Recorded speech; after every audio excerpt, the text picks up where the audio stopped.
We talk often about California being the fifth largest economy in the world. That is correct. We're also the largest manufacturing state in the United States of America, $412 billion output. And I want to put that in perspective. Texas is 41% smaller. It's a 41% larger share of manufacturing output just here in the great state of California. Puts in perspective something that often isn't communicated, I think, as effectively as it should be. By the way, the United States is the second largest manufacturer in the world, which is also something that I think is important to highlight. So the manufacturing footprint in this state is disproportionately impacted by the tariffs, disproportionate to any other state in the nation. Of course, we talk about the fifth largest economy in the world. Let's put that in perspective. We're 14% of the U.S. GDP. That is 50% higher than the next state. No other state will be more impacted by the impacts of this, as Christine said, uncertainty that is best described as toxic uncertainty because of these tariffs. Let me underscore that with more consideration and context to where we are. We are also the largest hunting, fishing, agriculture, and forestry state in this nation, 150% larger than the next state, Texas. When folks talk to us about the impacts, regional impacts of rural economies, you're talking about California. You're not just talking about the Midwest and places like Texas. You're talking about our state, the state of California. Almonds you see around us, export dependent. Pistachios, export dependent. Dairy, export dependent. In fact, 43% of almonds and pistachios and dairy are export dependent in the state of California. Few industries will be hammered more than the toxic uncertainty of these Trump tariffs. The impacts, what more evidence do you need? Check your 401k. Check your portfolio. If it includes NVIDIA, you should check it right now. NVIDIA, the great California company, one highlighted by this same Trump administration over the course of the last 24 to 48 hours, just got hit today with a $5.5 billion charge. Great California company got hit with a $5.5 billion charge, sending the markets to tumble yet again today. NASDAQ down over 2% as I speak. The uncertainty is pronounced and it is profound in the state of California. Consider just the imports coming from Mexico, Canada, and China. 44% of all of the imports into the state of California alone come from just those three countries, $197.3 billion in 2023.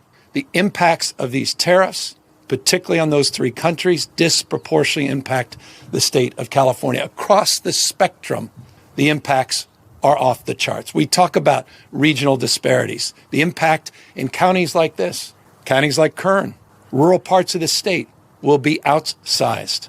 It's not just the coast and technology. Think about the impacts already in the mega region of Baja and San Diego.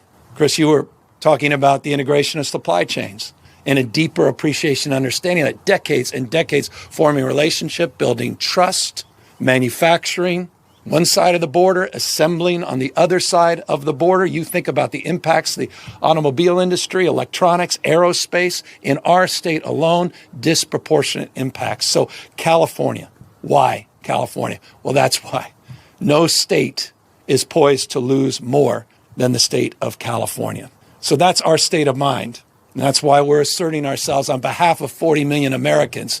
And I imagine if you caucus those 40 million Americans, you'd find few, I don't care where they were in the last election, that are celebrating this uncertainty, that are celebrating the largest tax increase in modern U.S. history. In essence, a sales tax. In essence, a sales tax, a regressive sales tax that hurts working folks, that hurts poor folks, that hurts hardworking folks like Christine and those that Chris represents disproportionately.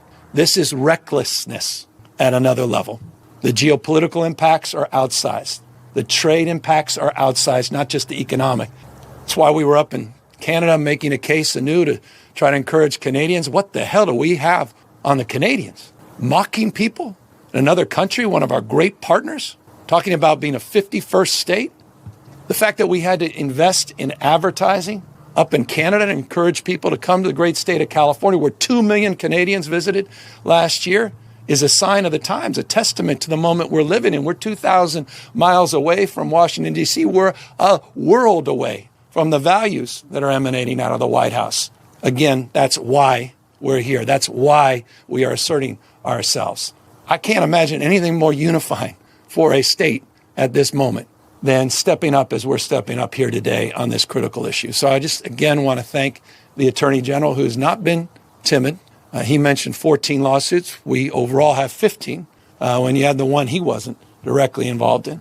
I want to thank him, and I want to thank the legislature. Don't forget, we did a special session, seems like a lifetime ago. It was just a few months ago, saying we have an open hand, not a closed fist. And it was a sincere sentiment. We didn't want to go down this path. We were hoping we didn't need to go down this path, but we prepared to go down this path. And so I'm grateful not just to the Attorney General, but to all of those members of his staff that he called out. I want to thank them for their partnership, their stewardship, the legislature, the same, for recognizing the severity of this moment. We talk about on goals. We talk about, stupidity. This needs to be updated in the next Wikipedia or the next encyclopedia as a poster child for that.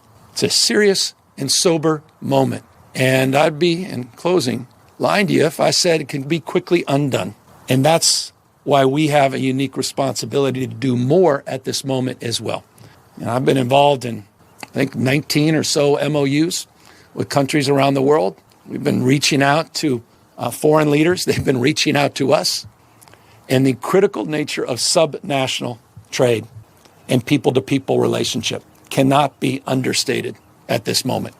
And California can and will play an outsized role in that relationship. We have got to rebuild trust. 80 years of economic dominance in just a matter of weeks being unwound by this kind of recklessness.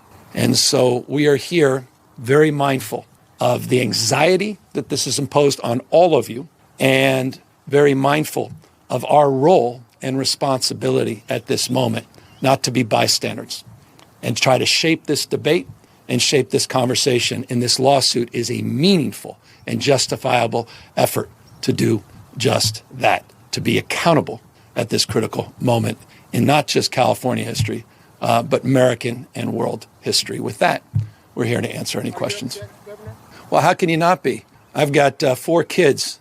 80% of their toys under their Christmas tree come from China. I've got family members living paycheck to paycheck. Many family members. My mom, who passed away years and years ago, was one of them.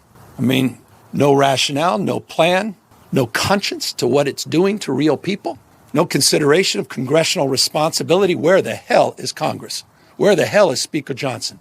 Do your job. They're sitting there passively as this guy wrecks the economy in the United States of America, which has dominated the global economy. Don't take my word for it. The Wall Street Journal, we are the envy to the world. And overnight, a wrecking ball to America's reputation, our role, and our relationship. And so I'm angry as a parent, as a taxpayer, as someone who has a retirement account that didn't come from wealth, no trust funds in my family, worked hard all my life, a guy who has businesses. I know I'm blind trust, and I trust you can appreciate that I won't try to cross the line on that.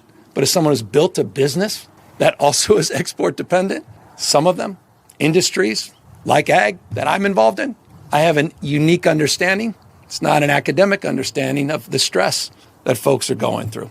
And so it connects on every level. And so I'm angry about this. Because for the last few weeks, we've been absorbing the impacts. We've been looking at the law. We've been coordinating and collaborating with our Attorney General. We've been talking to other states, and we're the first mover. And that's what California does. Every one of the lawsuits that have been mentioned, we have been part of. We're funding. We're working in collaboration and partnership. So why now? Well, that's pretty consistent with past practice. And you may recall we were involved in 122 lawsuits against the Trump administration and Trump 1.0.